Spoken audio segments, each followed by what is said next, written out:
In this day and age of scandals and fighting, where people are becoming notorious for their greed and their corruption and their ambition, we have had the rare and godly privilege to see a man who is truly rich,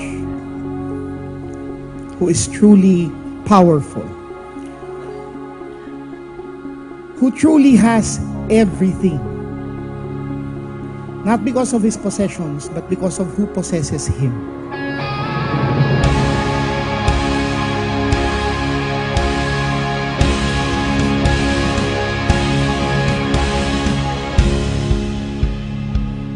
We should know what is the will of the Father. That's the most important thing. Because if we believe, if we go to the church every Sunday and we claim that, oh, napatawad na ako sa mga kasalanan ko, clean na ako kasi nagsimba naman ako every Sunday, napatawad ako sa... Hindi ganun. Hindi ganun.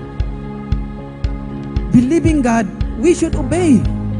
If we really believe by God, then anong gagawin natin? Demonstrate our repentance by our deeds. Ipakita natin sa sarili natin na magbunga yung pagbabago natin. Ipakita natin that we really believe God. Believing in knowing is different.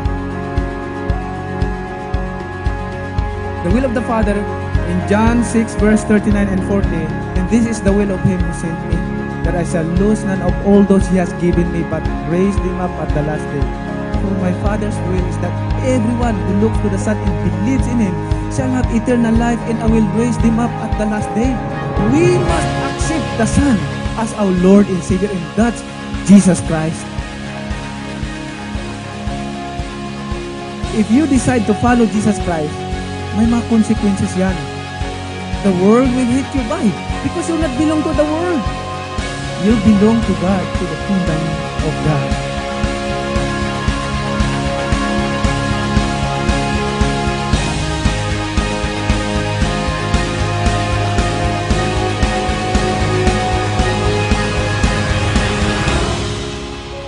Bago tayo mag-pray, may kwento ako sa inyo. May isang pusa. Nangarap siya na makakain ng ibon. Paano siya makakain ng ibon? Ang ibon na lumilipad. Pusa lang siya. Isang umaga, maagang gumising ang pusa. Ganon siya doon. Gising siya. Nakita niya yung mga ibon, maaga ring nagising. Naghanap ng mga uod na makain. So, sabi ng pusa, mga uod yung mga kinakain nila. So, ang ginawa ng pusa, nag-ipon siya ng maraming uod. Nilagay niya sa isang planggana. Ganon. Lagay niya daming uod. Buhay na uod. Naglagay siya. Tapos, buat-buat, pasan-pasan niya.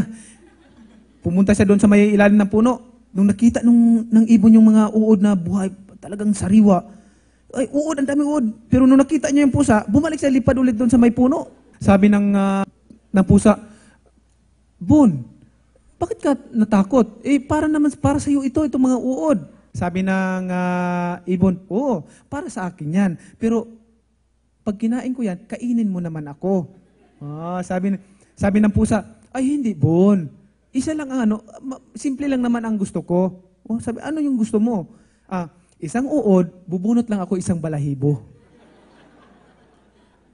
Sabi ng ibon, okay yun Sige, tumuka siya ng isang uod.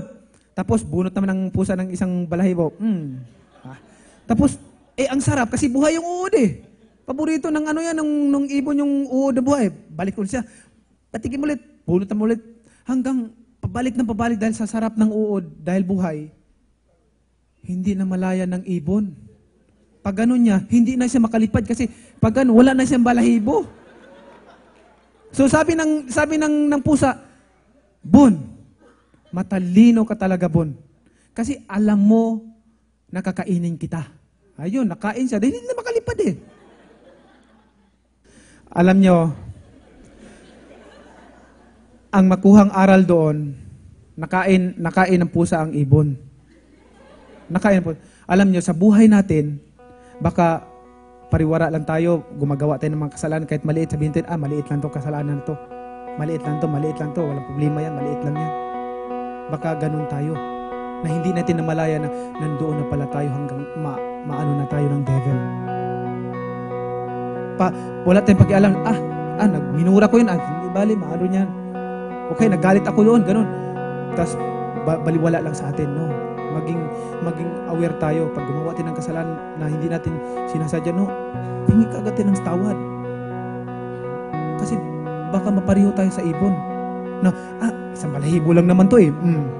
Hanggang hindi siya nakalipad. Kung palagi tayong gumaganon, hanggang mapunta na tayo doon sa devil. So, amen ba? Yan. Brother Manny, thank you for loving God as you love God. That is and will always be your greatest treasure.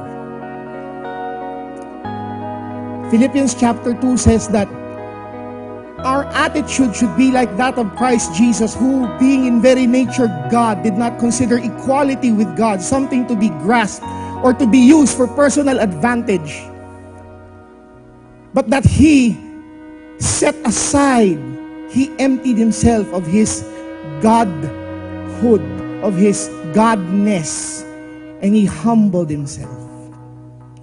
Tonight we have heard from a truly rich man when he said, walang title sa langit. Wala. Si Jesus lang. Si Jesus lang. He is the King of Kings. He is the Lord of Lords. There is no other, no higher. Wala nang mas hihigit pa. And because Jesus allowed Himself, abased Himself, made Himself nothing, God raised Him up to the highest and gave Him the name that is above all names. And at that name,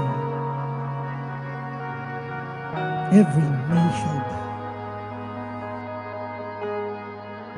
Jesus does not ask much of a man.